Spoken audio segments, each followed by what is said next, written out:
Chers étudiants, chères étudiantes, je suis Mohamedou Mansourdia, docteur en sociologie, enseignant, tuteur et technopédagogue à l'UVS, l'Université Vitale du Sénégal. C'est dans ce sens-là que je me présente devant vous pour corriger les travaux dirigés du cours de sociologie des religions. Je commence par les TD 1, les travaux dirigés 1. Il y en avait 4 questions qui ont été posées. La première a été expliquer la différence entre les deux principaux modes d'explication de la religion. Avant de donner les modes d'explication de la religion, je commence par définir ce qu'est la religion. Et selon Émile Durkheim, qui est le père fondateur de la sociologie et qui a beaucoup travaillé sur la sociologie des religions, la religion est un système solidaire de croyances et de pratiques. De croyances et de pratiques relatives à des choses sacrées, c'est-à-dire séparées, interdites. Croyances et pratiques qui unissent en une même communauté morale appelée Église tous ceux qui y adhèrent. Que ce soit l'islam, le christianisme, il y a ce que l'on appelle l'Église qui constitue une sorte de communauté qui fédère les membres. C'est ça l'Église. Et nous avons deux principaux modes d'explication de la religion. Celle qui donne à la religion une fonction psychologique et celle qui lui donne une fonction sociale. Ceux qui admettent que la religion a une fonction psychologique soutiennent que la religion permet de comprendre l'origine du monde, le sens de la vie, le sens de la mort, permet donc de se poser des questions d'ordre métaphysique. Qu'est-ce que la vie? Qu'est-ce que la mort? Qu'est-ce que Dieu? Mais c'est la religion qui peut nous donner des réponses, ou bien une sorte de réponse, mais à ces genres de questionnements-là. Ce ne sont pas des réponses qui sont apodictiques. C'est la réponse à moi, c'est la solution à ma question, mais la réponse à ma question peut ne pas être celle de l'autre. Ça, c'est là l'explication métaphysique ou bien psychologique de la religion. Mais il y en a une autre explication qui est d'ordre sociologique, d'ordre anthropologique, qui est d'ordre fonctionnaliste. Et selon cette approche-là, la religion permet de réguler la vie sociale, permet d'inspirer le bien, de défendre le mal, de discipliner en quelque sorte les hommes. Pour eux, sans la religion, pour les fonctionnalistes ou bien la plupart des sociologues ou bien des anthropologues, sans la religion, les hommes allaient vivre dans une sorte d'anarchie. Puisque tout serait permis, on ne saurait pas distinguer le bien du mal. C'est la religion qui demande de ne pas mentir, de ne pas voler, de ne pas trahir, de respecter les parents, de respecter les aînés. La religion a à ce niveau-là une fonction de régulation sociale. C'est ça donc les deux principales méthodes d'explication de la religion. La deuxième question est, quelles sont les fonctions du rite? Je commence par la définition du rite qui désigne l'ensemble des règles et cérémonies en usage dans une religion ou dans une société. Il s'agit de prières, de pratiques culturelles, de pratiques cultuelles, de pratiques sociales.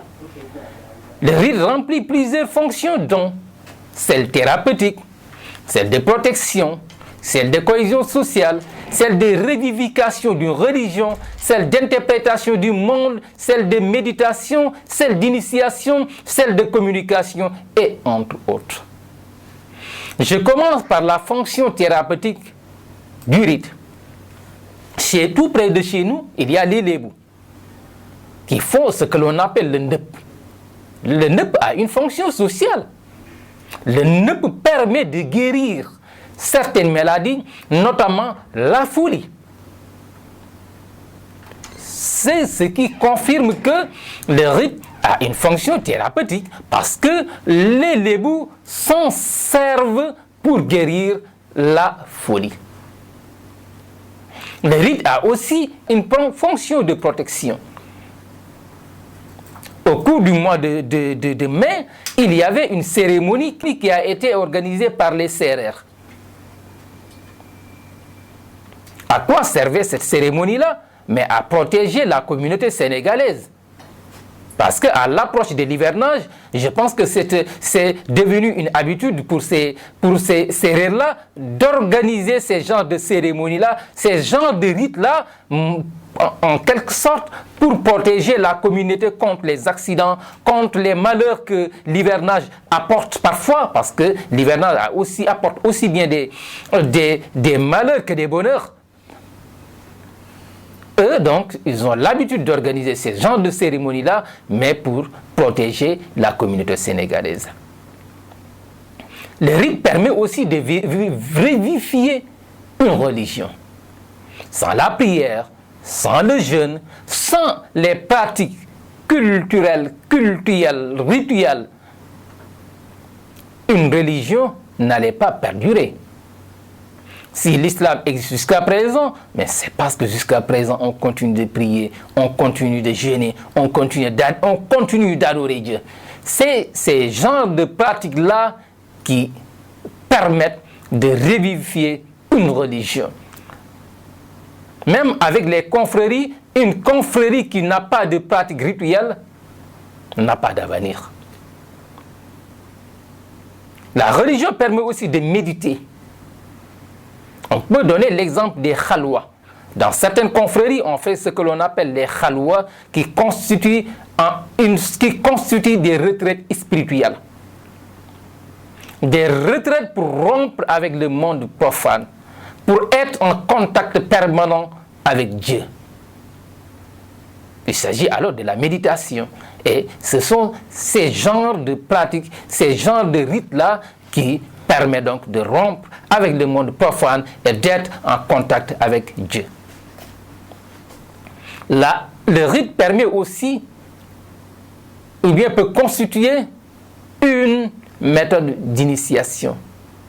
Dans les confréries musulmanes, pour adhérer à une confrérie, il y a des pratiques rituelles à faire. Je peux aussi donner l'exemple avec les francs-maçons, par exemple, pour être adepte à ces sectes-là, mais il y a des rites à respecter. Enfin, il y en a plusieurs, mais j'en donne tout simplement ces fonctions-là. Il y a la communication. Les religions communiquent beaucoup à travers les rites. Et seules les personnes capables, aptes à comprendre ces rites-là, mais peuvent détecter le message qui est véhiculé à travers ces rites-là. Pour la troisième question, on vous demande quelle différence existe-t-il entre rite et croyance. Du latin classique credere, la croyance, c'est le fait de tenir pour vrai quelque chose.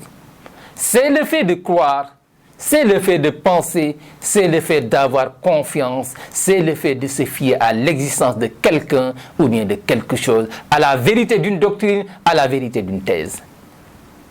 On remarque que la croyance, elle est mentale, elle est abstraite, tandis que le rite est un cérémonial désignant un ensemble d'usages réglés par la coutume ou par la loi ou par la religion.